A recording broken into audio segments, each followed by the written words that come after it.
Bonjour et bienvenue sur ma chaîne YouTube Lithoab Énergie Médium. Aujourd'hui, nous allons voir ensemble comment fabriquer des bâtons de sauge pour la purification. Alors celle-ci, c'est de la sauge commune, la sauge officinale, la Sylvia officinalis. Elle va agir comme le benjoin dans son comportement énergétique. C'est un outil un peu passe-partout au niveau de la purification. Elle va agir sur l'environnement en remettant en mouvement les énergies stagnantes. Elle va détruire les charges néfastes attachées au lieu, à notre corps, aux objets. Bien sûr, elle va avoir une action un peu moins forte que sa cousine, la sauge blanche. Pour l'instant, j'en ai pas trouvé, donc je fais avec la sauge commune qui est très bien. Donc, avant de vous servir comme tout encens ou la sauge, faire attention, il pourrait y avoir quelques petites problématiques. Donc, elle pourrait provoquer des réactions allergiques, des quintes de toux assez sévères. Donc, avant de l'utiliser en intérieur, faites des tests à l'extérieur. Donc, nous allons ensemble récolter un petit peu de sauge pour vous faire montrer comment on fait ces petits bâtons. Donc, je vous emmène avec moi. Ça va pas être très pratique, mais on va essayer. Donc, il nous faut un ciseau, un sécateur, comme vous voulez. Et on y va. Je vais tourner pour voir. Toc, toc, toc, ce que je fais. Donc, la voici. Voici ma sauge. Bien sûr, là, elle a une sale tête parce que ce matin, j'ai récolté pas mal de sauge pour faire mes bâtons. Donc, vaut mieux la récolter le matin. Pensez à la ramasser aussi lorsqu'il fait assez chaud. Lorsqu'il y a eu plusieurs jours de chaleur, hein. Évitez de la ramasser quand il a plu ou quand il fait trop humide, pour éviter qu'elle ne pourrisse par la suite ou qu'elle sèche mal. Alors, donc, je vais poser ça. Je vais vous faire montrer. Hop. Alors, tout à l'heure, j'avais testé. Avant, on voit pas très bien. On va faire avec. Donc, on va prendre. Donc, on va, je ne sais pas si vous voyez, prendre une branche et on va couper à environ,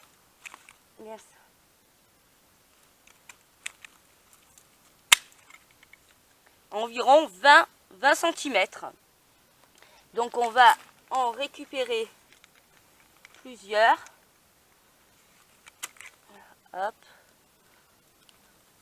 Le problème, c'est qu'il ne me reste pas grand chose. J'ai récupéré tout ce matin.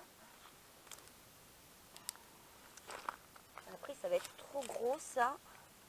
On va essayer de faire comme on peut. Le but étant de vous faire montrer le principe. Hop, il en reste un peu là. Alors, c'est assez désagréable parce que ça colle aux mains. Ça sent assez fort. Même, je me suis lavé plusieurs fois les mains depuis ce matin et j'ai toujours l'odeur de la sauge.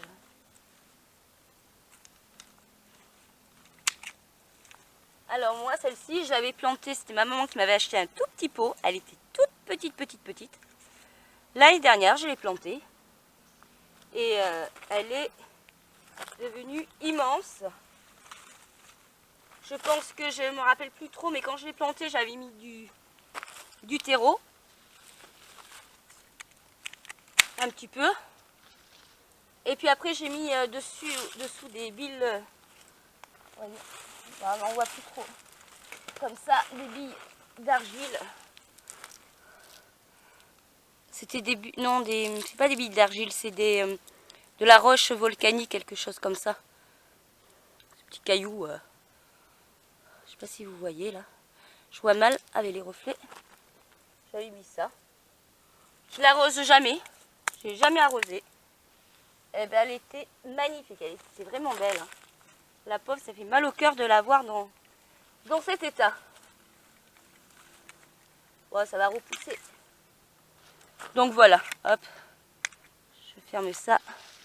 Donc voilà, j'ai récupéré à peu près ça. Je pense que ça devrait faire l'affaire. On va retourner. Hop.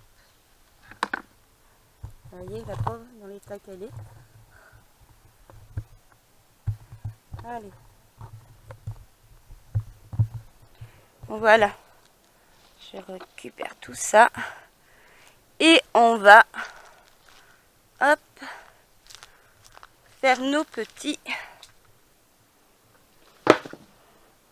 bâtons. Voilà. Je sais pas si on voit bien. Donc, pour ça, il va nous falloir un ciseau. Hop, j'ai mis, on voit le livre que j'ai dessous. Hop, voilà. Une paire de ciseaux. Du fil bio, de lin. Voilà. Toujours notre gros ciseau, un sécateur. Hein, parce que ça coupe pas tellement bien en fait ça. Et nous allons pouvoir fabriquer nos bâtons.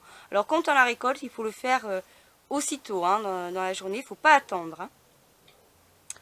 Donc, hop, ce qu'on va faire là. Je vais essayer de mettre ça comme ça. Est-ce que... Oui, on devrait pouvoir y voir. Alors, on enlève les feuilles qui sont pas très jolies. Voilà. On va prendre... Hop, on va les poser comme ça. On met les plus petites vers le milieu. Hop. Voilà. On enlève les saletés qu'il y a entre ou s'il y a des sales herbes. Ce que j'espère que vous y voyez bien. Puis il commence à faire nuit.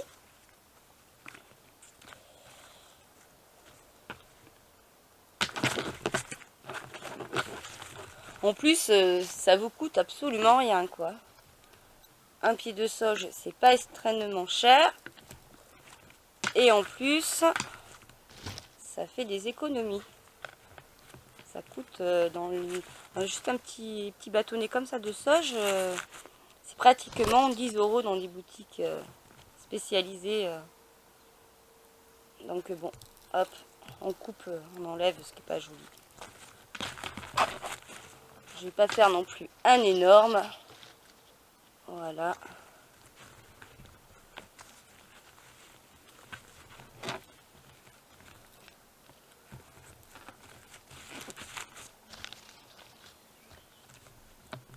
Hop. Bon, celle-là, elle est énorme. Voilà, ça devrait être bon, on va faire comme ça. Hop. Voilà, on va essayer donc après de tourner un petit peu les feuilles. Donc on va prendre, ça colle énormément au doigt. Donc on va prendre notre fil. Hop là, j'ai sur le micro. Pourquoi j'ai deux bouts là?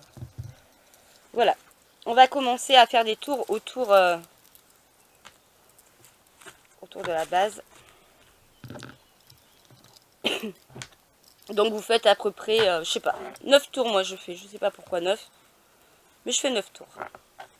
J'ai envie de faire 9, donc je suis mon intuition. Donc il faudra lisser, alors, on serre assez fort, hein. 2, 3, 4, 5, 6, 7, 8, 9. Voilà. On fait nœud. Puis un autre nœud. Voilà. Ensuite, maintenant qu'on a attaché, on va retourner bien notre sauge. Alors, on va prendre notre ficelle et on va faire des tours. Alors, faut serrer assez pour lorsqu'elle va sécher, la sauge va retrécir. Donc, mais il faut pas non plus trop serrer non plus pour qu'elle puisse, hop là, pour qu'elle puisse avoir, hop là, tourner les feuilles en même temps pour qu'elle puisse enflammer, pour qu'elle puisse brûler. Hop là.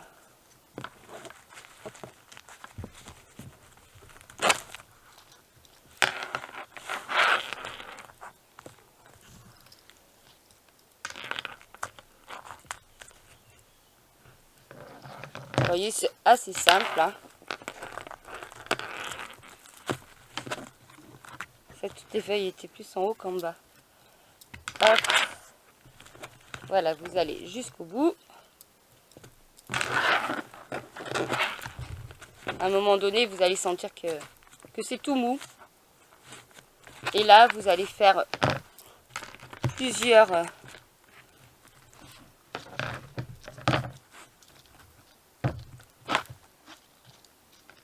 tours.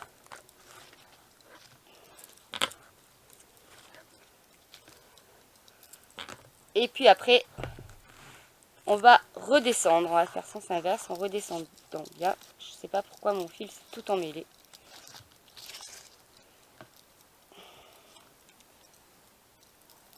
Oh là là. Catastrophe. Alors, j'en suis où moi? Du coup, j'ai perdu mon... Voilà.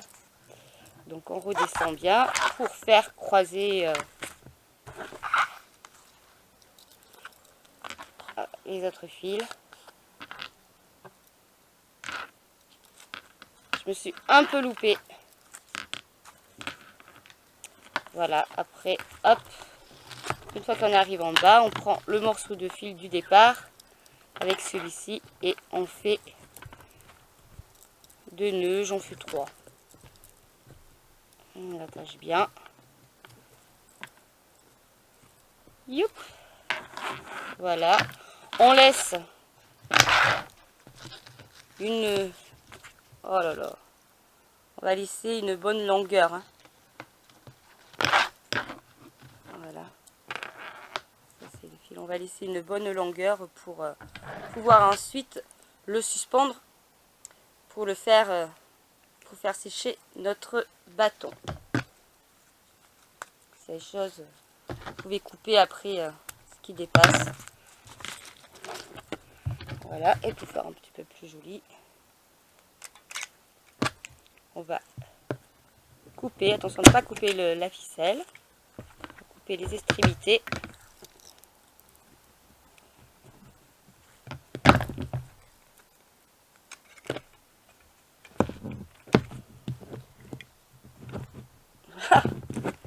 J'arrive même pas à couper, ça y est. Et voilà, vous avez votre bâton de sauge.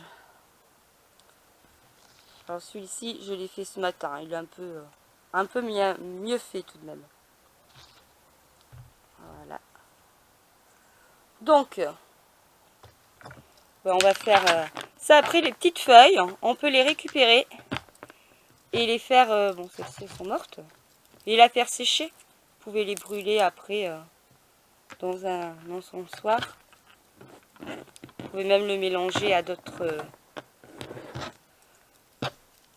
plantes. Voilà. Alors, on a des... Hop, je vais revenir un petit peu plus haute. Voilà, pour pouvoir vous parler et vous voir. Donc voilà. Donc après, vous pouvez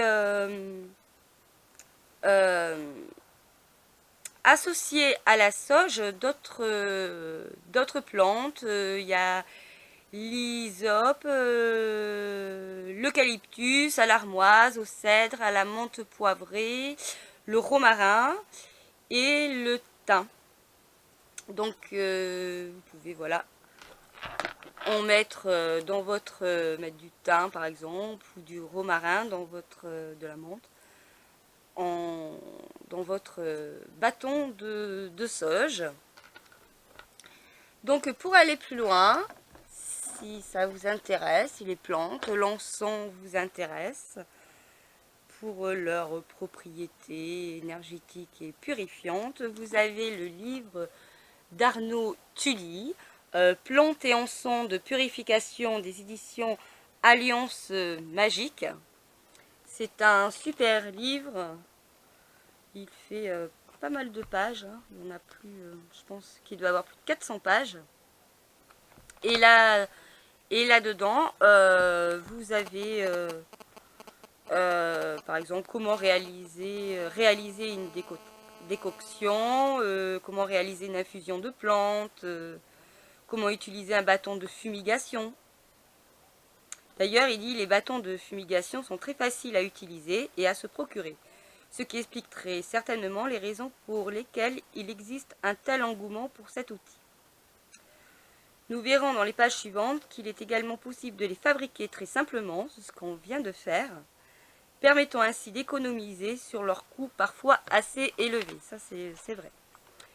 Comme nous avons pu le voir pour l'usage des plantes et encens en fumigation, il est indispensable pour obtenir une purification efficace de ne pas lésiner sur les quantités utilisées. L'un des gros avantages de la sauge blanche, qui demeure la plus utilisée en bâton, c'est qu'elle fume beaucoup et qu'elle contient énormément de principes actifs, ce qui la rend donc particulièrement adoptée pour purifier les lieux notamment.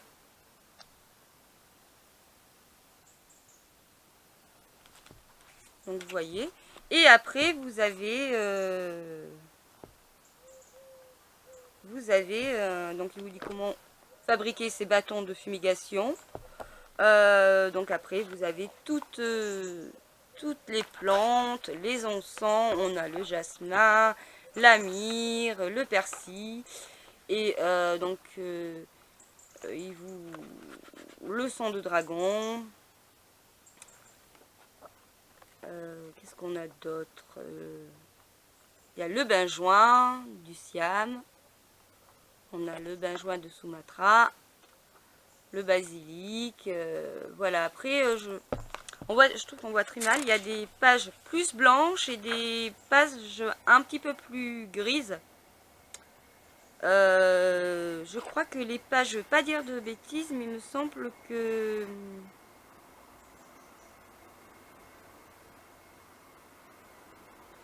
ces pages, voilà, sur ces pages grises, ils disent aucune activité purificatrice n'a pu être constatée sur cette plante. Donc c'est peut-être moins les moins pertinentes. Voilà, moi je vous le conseille, c'est super, il est très bien fait. Et puis voilà, après, c'est vrai que sur le net, on voit de tout et n'importe quoi. Et là, c'est un super travail que Arnaud Tully a réalisé. Le prix de 14,95 €. Donc voilà, je pense avoir fait le tour. Alors n'hésitez pas à me dire en commentaire si vous aussi vous avez déjà réalisé vos petits bâtons de sauge. Si vous avez des petites astuces ou autres. Vous pouvez partager cette vidéo pour faire profiter vos amis et tout le public qui pourrait être intéressé. N'hésitez pas à vous abonner à ma chaîne, à liker cette vidéo, à visiter mon site internet, ma page Facebook. Voilà, je vous dis à bientôt pour une prochaine vidéo. Au revoir.